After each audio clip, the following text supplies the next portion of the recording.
You're watching Morning at 10 TV. I'm Arnold Sagawa. Let's just shift gear a bit and talk about elections and the violence that was, at least in the few primaries that we have seen. Much as this was particularly in-house, it was quite appalling when news came through. We've also seen particular petitions also being dealt with after, of course, the primaries have concluded. But what does this mean for the road to 2021, the general election as it stands? Joining me to discuss this is Accord's Julius Kisembo, who is a trainer. Julius. Akford, sorry. Julius, many thanks for making time to speak to us. Thank you. Let's start with, well, there's something that we were touching on just before we came on. The mere fact that this was in-house, at least for the primaries that we have seen. Yes. And after that, the in-house struggle, what does that spell for you? Thank you, moderator. Thank you, viewers, and good morning. Kisembo Julius is my name from Akford, like you have heard. I'm a human rights activist and a trainer with Akford, and also a supporter of women participation in politics and many other areas of governance under women leadership and politics. What I take of the just concluded in-house elections, particularly for the NRM party, is that to me it was bad because, one, there was a lot of violence. And this violence was attributed to either vote rigging, vote bribery, and the amount of monies that being involved in the electioneering process, both at the time of the looking for votes and what the participants anticipate to get as a return when they go through. They are bigger emoluments, they are mouth-watering allowances, so it is a do or die for people that are vying to go there. We must go there at all costs. The voice of the people have been usurped. I am only happy last night when the president was, His Excellency was talking about COVID. He actually made a comment and said, who are you to reject the choice of the people? The power belongs to the people. So this violence tries to usurp that power of the people. I have influence, I have money, therefore I should be there.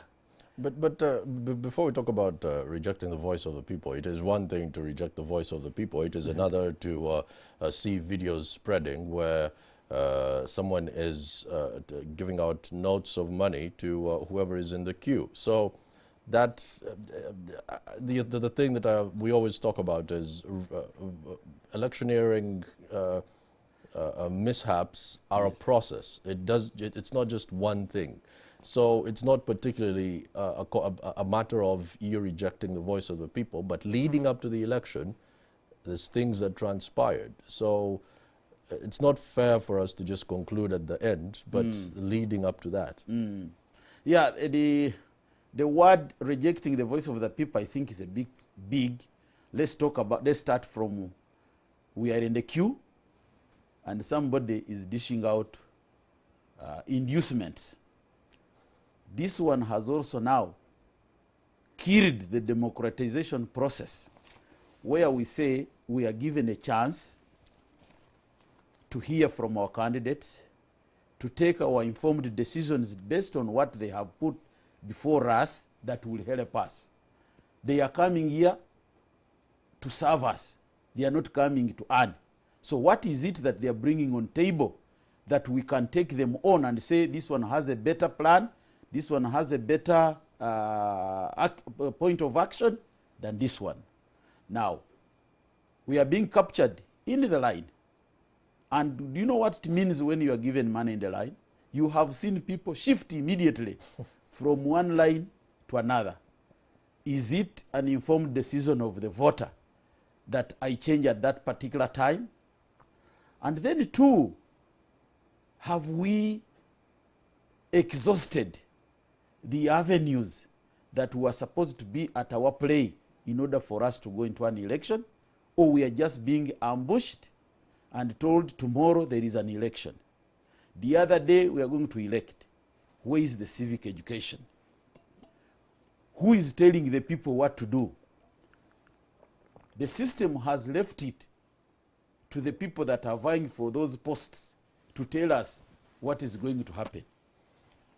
The others have even come to the extent of wanting to influence the outcome. I have seen people are petitioning that from the grassroots, these are my results at my polling station. But when they reach where they're supposed to go, they are different from what my agent is giving me as a declaration form. Where is it being changed? Why? And two, my interest is, where are my women now? If we are doing it like this to many men, when it comes to women, Mr. Moderator, it is worse. The women are being forced out of these elective positions because, one, they know they don't own enough resources. Actually, some don't own. They must rely on a male partner to fund their campaigns, to fund their activities. And he's saying, I'm not funding you because you cannot stand against a fellow man. Where are the human rights? Then my question is, where does Oxford come into this particular conversation? Oh, thank you very much. Now Oxford comes in. Because we could talk about this still tomorrow. The problems are from here to the parliament. But yes. Until we try to understand some solution-based discourse, where do you come in? For us, we come in two areas. One, the primary part of it is to see how our women empowered to participate, and they are given a chance to participate because they have, it is their right to participate in politics. Number two, we are trying to look at where is the fairness, where is the equity in this exercise of electioneering. Oxford is coming up to support and to encourage whoever is coming up, especially the women. That's one. Two. Well, when you say support, just to pause you there, when you say support, what do you mean when you say support? We support the women, one, by giving them enough information that will help them to compete if it was a fairer competition.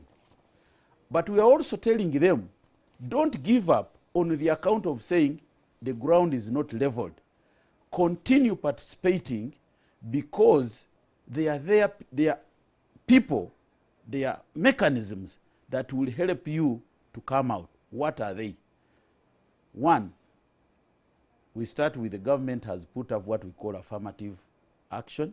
When we go to elections, there are those seats have been slotted for women. Go for them. When you have gone for them, don't stay on affirmative platform.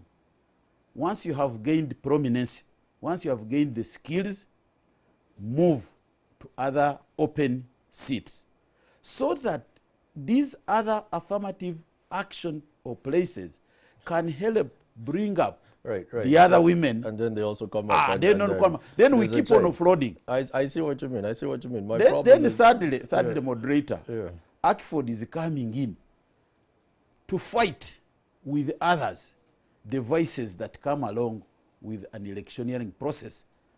Cheating, bribery, falsification of results, we will condemn them. We will even support whoever is condemning them, whether through courts of law or through approaching the necessary... Julius, this is my problem. A few years ago, there was a particular prominent lady. She's always in the papers now. She stood for president. She didn't garner many votes.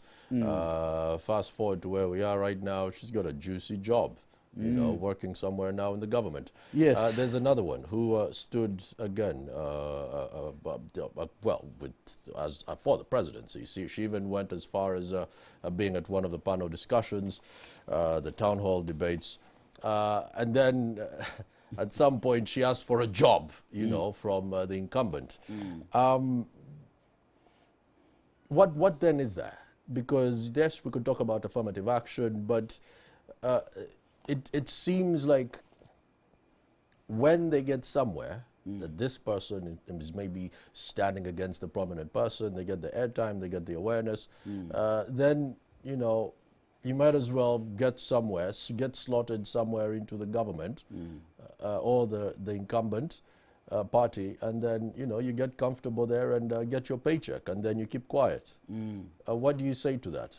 Did you say we become comfortable? Okay, I will take it from two dimensions. One is that it is her right to serve at any other appointment she has been given. One, as a Ugandan.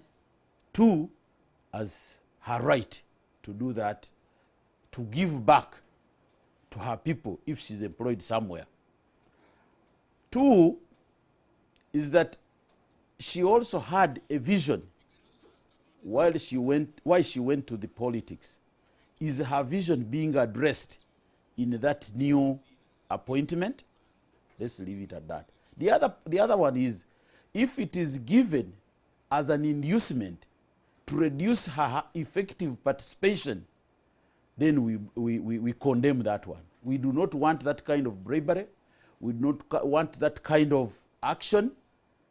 Why don't you leave her to participate other than promising her that juicy job? How effective is the juicy job? It might be that you are trying to silence her. Then the other one is, what are they saying, they themselves? Because we are fighting together, we want to hear from them. Somebody will say, no, I think I'm taking up the job. I'm comfortable. No, One, I may not have. But Julius, what I'm saying is, for the longest time, you have criticized a particular position of a party or of a government. You've criticized it for years, for over a decade. And then, after losing, you're offered something, and then you take it up. So what then? It just seems like you were waiting for your big payday, and then you got it, and then you're like, you know what, Julius, bye. Thank you, moderator. One thing I want to bring about is that our involvement is not during or after election. Our involvement is before we prepare candidates. We give them the competences to help them take a decision. And once they have taken a decision, we help them to get what they want in terms of personal manifestos. The women have their manifesto, and they have about 4 or 5 areas they look at. One, they're looking at the area of health, maternal health. How can a rural woman, how can a woman access an affordable, reasonable health services by reducing the mortality rate? Two is education. How can a women effectively participate and rise up in the education system? How favorable is it? Three is politics and decision making. How much are they involved in the shaping of the politics of their area, of their destiny, of their country, and how much do they have in terms of decision making? And maybe the fourth one is the economic power and development. How much do they have to own resources, to direct, to be involved, to own property, to have a say on their incomes? Now, when we see that these areas need people that will stand for them, we try to look at the manifestos of individuals. We actually advise that, please, in this manifesto, this is where it is taking you. Did you understand it that way? We are not waiting at the end of the day to hear that one of the women has been appointed to a big post, and then we celebrate there. Possibly, we would have prepared Because I want to tell you, whoever is appointing is also not just going down and looking for somebody and says either you are beautiful, you are hands, you are educated, come and I give you. No, they are also looking at what did this person have to offer throughout the struggle. What has been your role in the struggle? You can be effective in different forms. You may have wanted to be a member of parliament, but possibly you can influence other women. You can influence your society. You can help girls to come up by either being somebody heading a government department or a political department. You help other women to come up. What is your role? We are not going there for individual gains or individual merit or individual acquisition of assets and wealth. We are going there to be servants of the people. We are putting you there to take that position so that you can help others come. How many of you, of those that you can bring up in that position? Right. Julius, thus far, how many women, which women have stood out that you've worked with as ACFOD? Hey, there are quite a number of them. One, Honorable Dr. Miriam Matembe has had enough time with the ACFOD. I think they are among the founder members. She has been in what we call the women movement, that how can we help other women to come up. And as a result, I have seen women follow her. She's a model to many. Everybody would say, I would like to be like Dr. Matembe. I would like to be a lawyer. I would like to be vocal. I would like to see things in the right perspective like Dr. Matembe. Two, we also have the Right Honorable Speaker of Parliament, Honorable Kadaga. She is in Parliament on affirmative action. She's a member of Parliament. She's a female member of Parliament representing her district, I think Kamuli. And when she was given authority, she has tried to work for the women movement. She has tried to bring up women to come up, to take up leadership positions. No, I mean the ones who have gone through your ranks as ACFOD. Yes, you know, ACFOD is a very old non-government organization formed as early as 1985. So all these ones I'm speaking about, they have had a bearing with ACFOD. We are not taking them on because now they have been with us. We also have now when we go to the leadership, all the executive directors, present and past. The present is Regina Bafaki.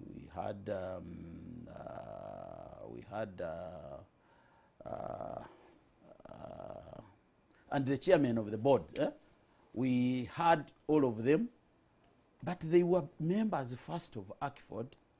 They came up through ranks, like ACFOD prepares people to take up leadership roles. The members of UWOPA, Uganda Women Parliamentary Association, bigger part of the leadership of UWOPA, they are members that have a bearing with ACFOD.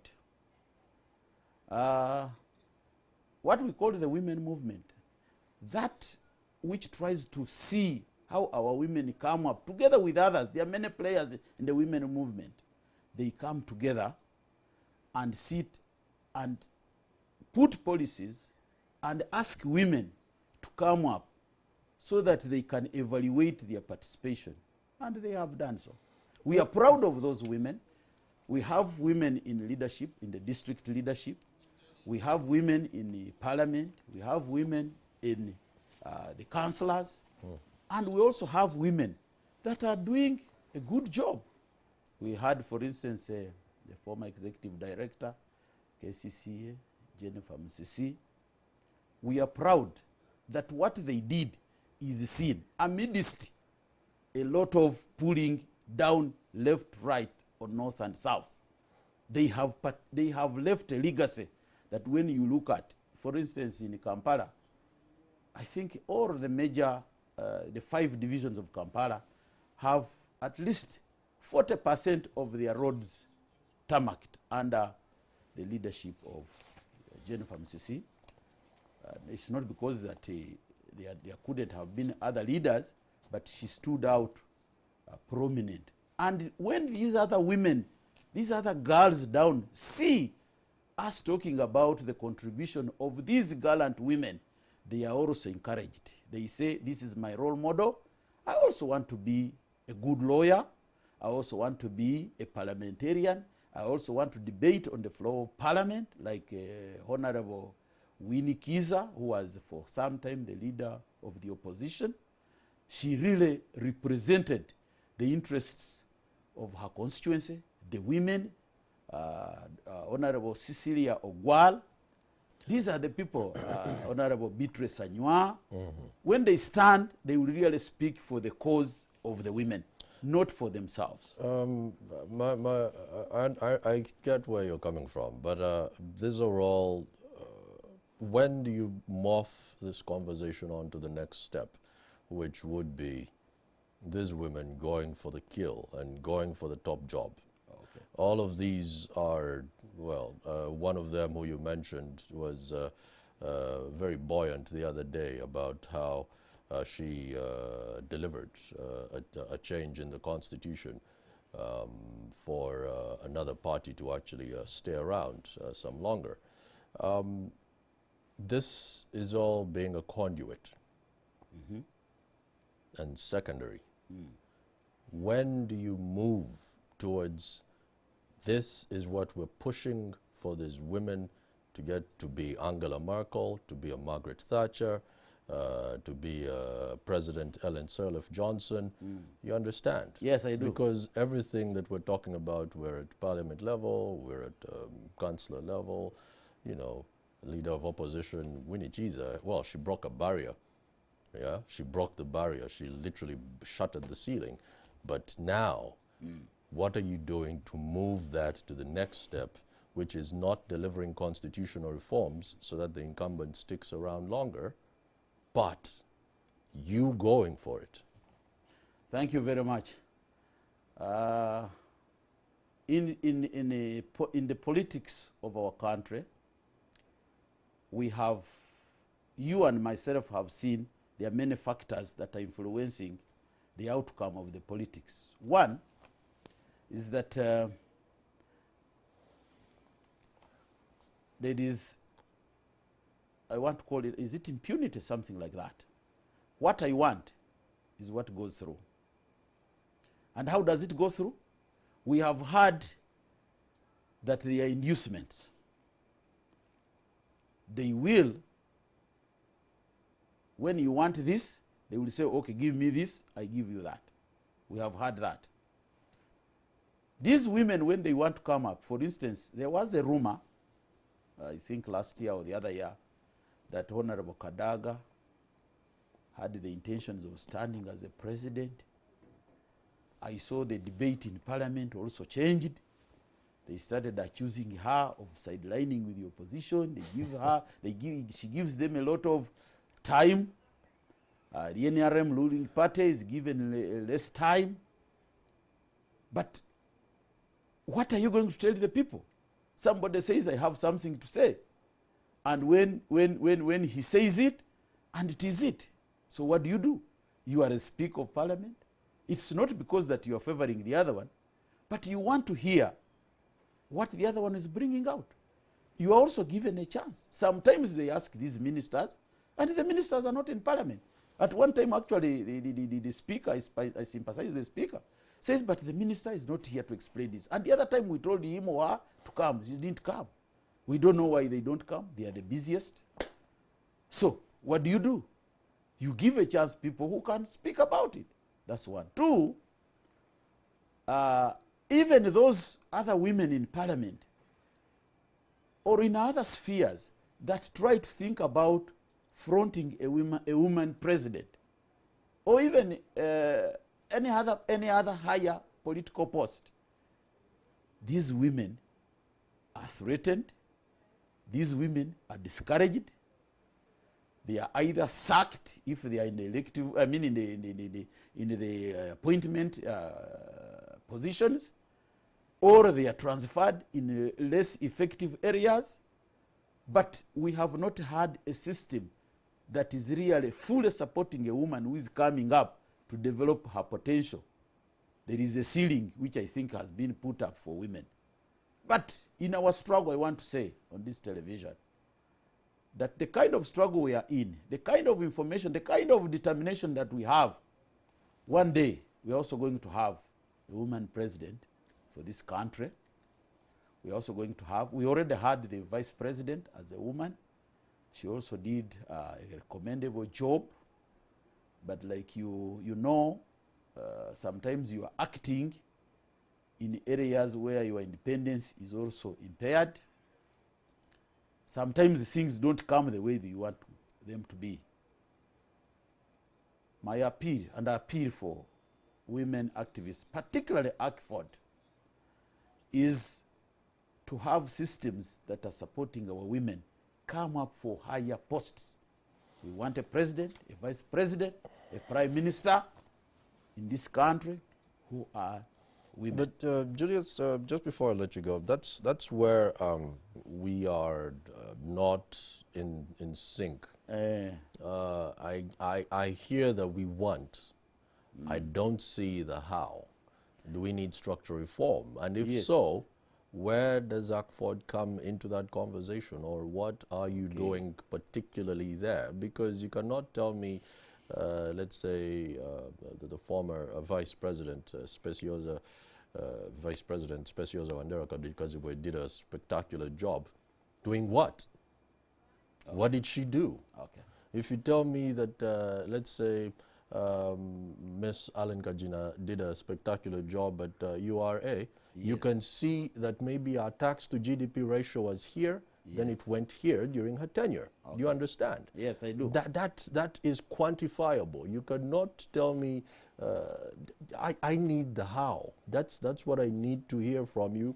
As yes, we can talk about it's good to have women in elective positions, it's good to have them at the top, but how are we going to do that? If you're telling me that, let's say, Speaker Kadaga had the ambition, it's not bad to have ambition. Yes. I'm happy that she had ambition.